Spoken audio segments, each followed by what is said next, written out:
The Dodge Durango used to be this body-on-frame, truck-like SUV that no one got terribly excited about. This one, though, is a whole different story. No longer truck frame, unibody now, but it is a sibling of the highly acclaimed Jeep Grand Cherokee. That gives us reason enough to get intrigued. Let's try the 2014 Dodge Durango Limited with a Hemi and check the tech.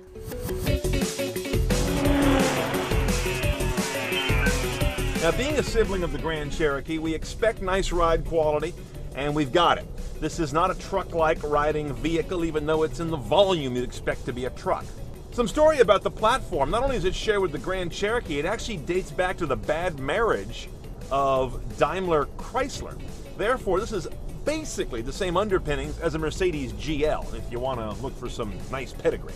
And as we're going to see when we return to the road later, the big headline here is both a Hemi engine that we've optioned up front and a new 8-speed automatic right behind it.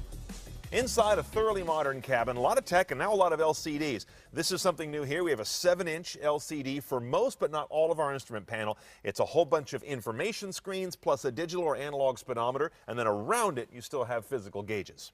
Now in the center you've got the 8.4-inch square LCD, one of the biggest and also one of the more square in the industry. Everyone else does rectangular. Dodge and Chrysler kind of go in equal directions. Navigation is here, of course. That is optional, however. It doesn't cost much, though, as we'll see at the very end of the piece here. And it's one of the best rated for simplicity. Great big buttons, easy to get around. If you can't figure this one out, you can't figure out anything. 3D mode, I think, is new for this year. Find nearest target. There are multiple entries for target. 4. Line 4. Target. Now do you want... Yes. Starting route guidance. So look how simple that is. By one gulp and free-form brand or category search as well as address, you just hit this thing and talk to it. They're more or less at the cutting edge of doing good, simple voice command. All your media choices are here. Unfortunately, it's a hot mess how they spread them around. It's old school thinking where you've got AM, FM, HD of those, and Sirius XM on one screen. Media, as if radio's not a medium, is on another screen. That includes your AV jacks in the back, SD card down here, Bluetooth streaming, of course. An optical disc, which is optional. That's interesting. Here in the cabin, you don't get that without paying a separate fee, and USB to pick up thumb drives or an iPod.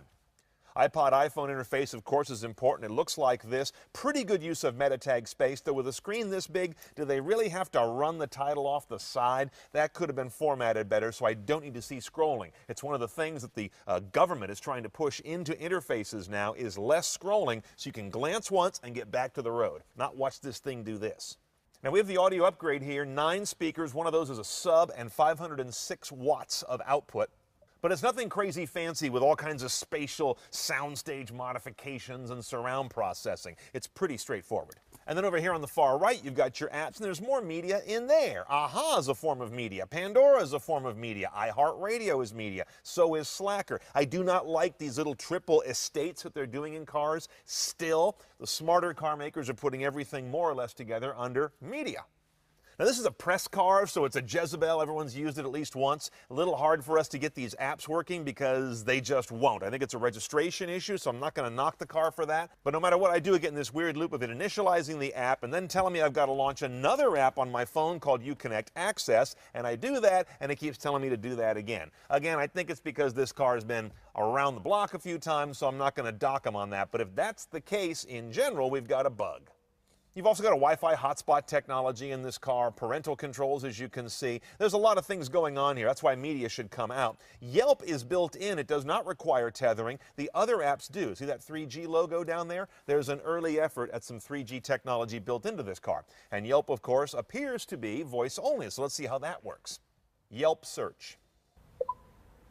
After the beep, say something like car wash or pizza in Chicago. Car wash in San Rafael, California. To make a phone call, press the phone pickup button. Do you want me to press the phone button for you? No, it's not what I asked. Please try again. Pizza in San Francisco. Do you want me to press the phone button for you? No. Cancelled.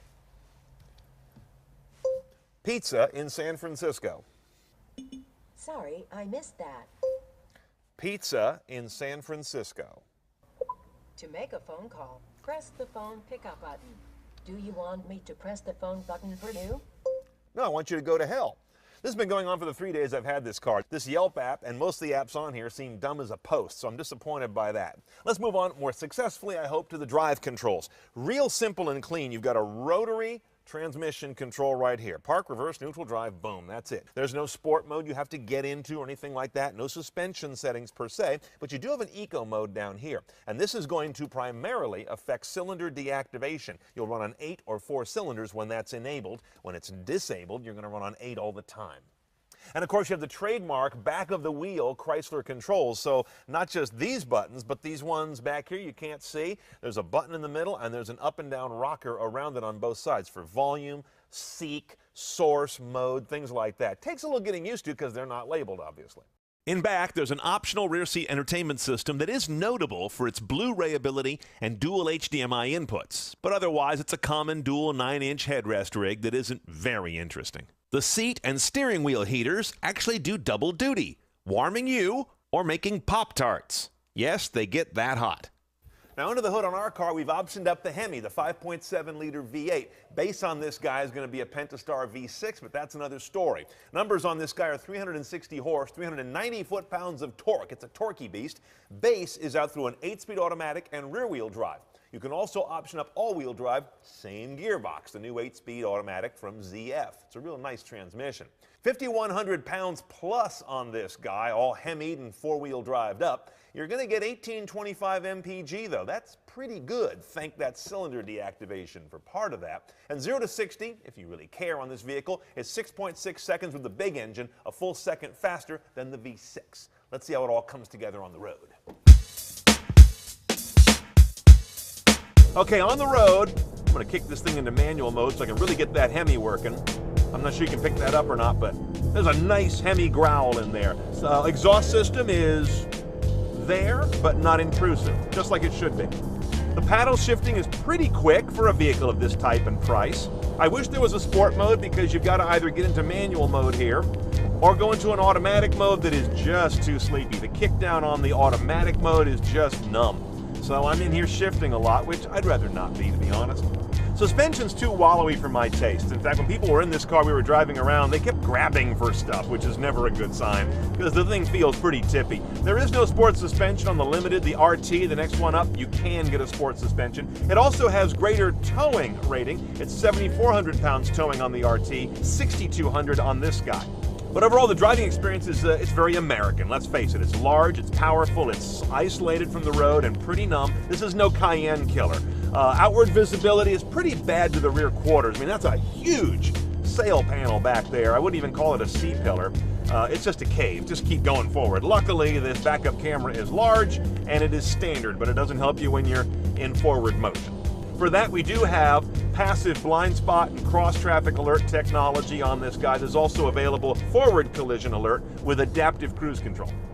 Let's price our Durango. Limited, which is pretty close to the top, is $37,000 or so with destination charge. But we're not seeing that style yet. We're not even this style. You want to add that Hemi, that's $2,800 more. Another $2,400 for all-wheel drive, should that matter. $2,395 for the premium group. That brings you a lot of CNET style stuff, including the upgraded audio, navigation system, power lift gate, these bigger, fancier wheels and tires, and the power sunroof. Now here's the kicker. If you want a CD drive to go with that, that's $450 extra. They're basically telling you you don't. The rear seat entertainment system is impressive technically with Blu-ray and HDMI and dual 9-inch screens, but for $2,000, I'd pass on that all day and get the kids a couple tablets. Now, I'm not sure the world needs another Grand Cherokee, but in the Dodge aficionado circles, this is your huckleberry.